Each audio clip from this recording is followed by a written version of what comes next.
This is why so many of us don't have great workout rooms.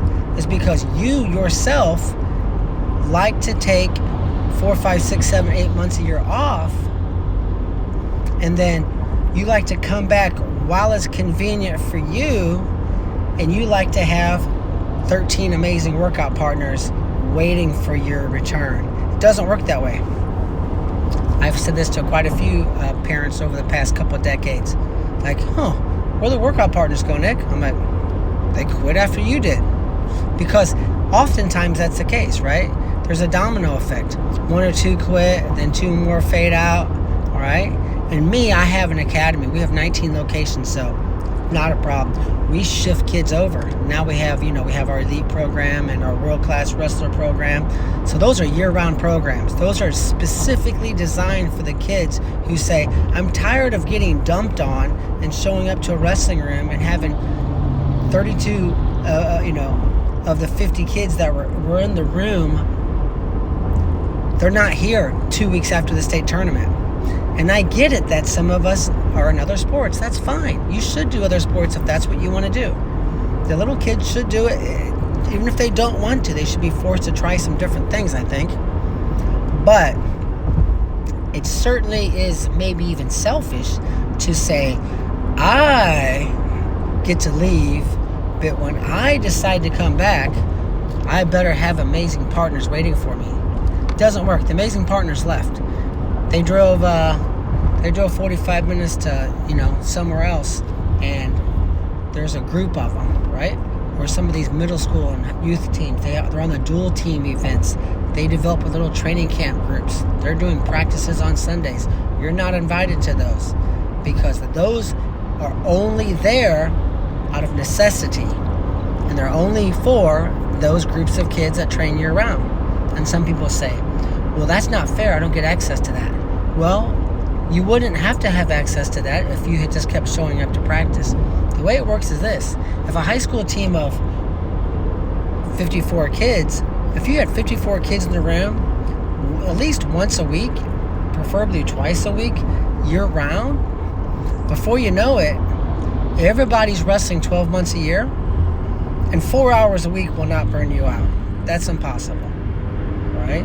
We don't talk about burnout in gymnastics, bodybuilding, diving, jiu-jitsu, baseball. These kids they're playing baseball year-round now. It's crazy. We don't even talk about burnout. We only talk about burnout in wrestling. It's very odd. I've always wondered about that one. So no, 4 hours a week, 2 hours a week can't burn you out. But if that high school coach had 54 kids in a room twice a week year-round, I guarantee you there would be state medalists who couldn't make the varsity team within 2 seasons. So guess what? The kids get better. See, the more time you do something, the better you get. But when you do if your parents sold insurance or sold real estate 4 months a year and then didn't sell real estate for another 8 months, when they came back to their job, they wouldn't be as good at it as the men and women who sold insurance year-round. It's just not possible. So the kids who stick it out, now what you have is you have 54 kids who are all ready to qualify for state.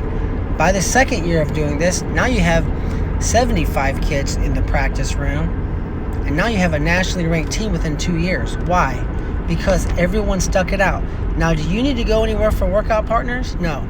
Sure, maybe the first 3 months you didn't have all of the amazing workout partners, but as the workout partners and yourself improve, the workout room improves.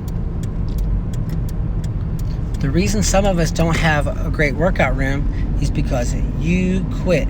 You took 4 to 8 months off. And again, I'm not telling you shouldn't take time off.